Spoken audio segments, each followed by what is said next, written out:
Olá, o meu nome é Cris Buarque, eu agradeço a você já de início por estar aqui no canal, por prestigiar, por curtir os vídeos, por compartilhar. E aqui é um canal onde se fala sobre saúde, sobre beleza, sobre bem-estar, sobre conteúdos que possam ajudar aí a muitas pessoas a ter uma vida melhor. De repente essa é uma dúvida hoje sua e também às vezes não é, pode ajudar uma pessoa que você conhece, uma pessoa que passa pela situação, que pode aí ter essa informação, é bem bacana e se pode colaborar então divulgando e compartilhando. Hoje eu converso com você sobre o TDAH. O TDAH é um transtorno caracterizado pela dificuldade em fixar a atenção e isso vai trazer alguns resultados, com relação à memória, com relação ao aprendizado. Então a criança pode ter uma hiperatividade, uma hipersinestesia, ela tem uma necessidade de movimentar-se o tempo todo, uma impulsividade. Então na sala de aula, o que efetivamente pode acontecer? Está lá o professor dando aula, a criança está desenhando, ou então está correndo, levantando, sentando, fazendo mil coisas ao mesmo tempo, As medidas que serão tomadas aí pelos pais e responsáveis depende de vários aspectos. Há crianças que têm essas características, por exemplo, mas elas têm um bom aproveitamento escolar, uma boa condição de aprendizado, ela tem boas notas, ela tem um bom convívio familiar, social, mas em muitos outros casos não.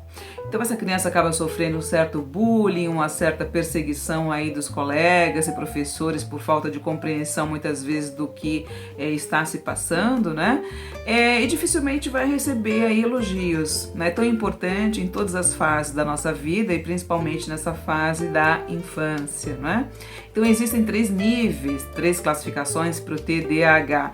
No nível 1, nós vemos um estado mais de desatenção. Então a criança às vezes nem se movimenta tanto assim, mas ela vive no mundo da lua. Ela tem dificuldade realmente em fixar a sua atenção, mas nem tanto assim aparece a hiperatividade, a impulsividade. No estágio 2, aí nós vemos mais esta condição de hiperatividade, uma hipermovimentação, uma necessidade, parece que não tem condição de ficar parada 5 minutos, Então é um movimento o tempo inteiro. E muitas dessas crianças são vistas como impertinentes, uma certa incomodam, em alguns ambientes, porque elas não conseguem, mexem em tudo, não conseguem ficar parada e fazem muitas coisas ao mesmo tempo, No quadro, no estágio 3, nós temos a reunião, então, do nível 1, de desatenção, com o nível 2, de hiperatividade e impulsividade, Bom, as medidas, a serem tomadas, normalmente esse é um tratamento multidisciplinar, os resultados serão sempre bem mais efetivos quando são vistos de maneira integrativa e holística este organismo, este ser humano. E aí nós temos várias condutas nessa área integrativa, como os florais, como a acupuntura e efetivamente já reconhecido no meio científico o uso do ômega 3, com artigos comprobatórios de sua eficácia, o fish oil, o óleo de peixe, e que também nós podemos encontrar apresentações aí para uso pediátrico, infantil, de forma mastigável, com sabor ou sem sabor, mas aí nós vamos ter uma proteção da célula nervosa, e de maneira natural, sem colaterais, então é bem interessante, Vale a pena quem tiver interesse buscar esses estudos, que são realmente reconhecidos. E o que é muito importante é que com as medidas corretas, com o comportamento observado e tudo isso sendo desenvolvido e estimulado de uma maneira mais abrangente, porque essas crianças, elas têm, na maioria dos casos, uma sensibilidade artística e uma condição cognitiva, elas são muito inteligentes e muitas vezes são colocadas até em escolas especiais, juntamente a outras crianças que têm uma demanda específica, especial, mas que muitas vezes essas outras crianças elas podem ter um transtorno com certas limitações no nível intelectual, que não é o caso das crianças, por exemplo, que têm o TDAH.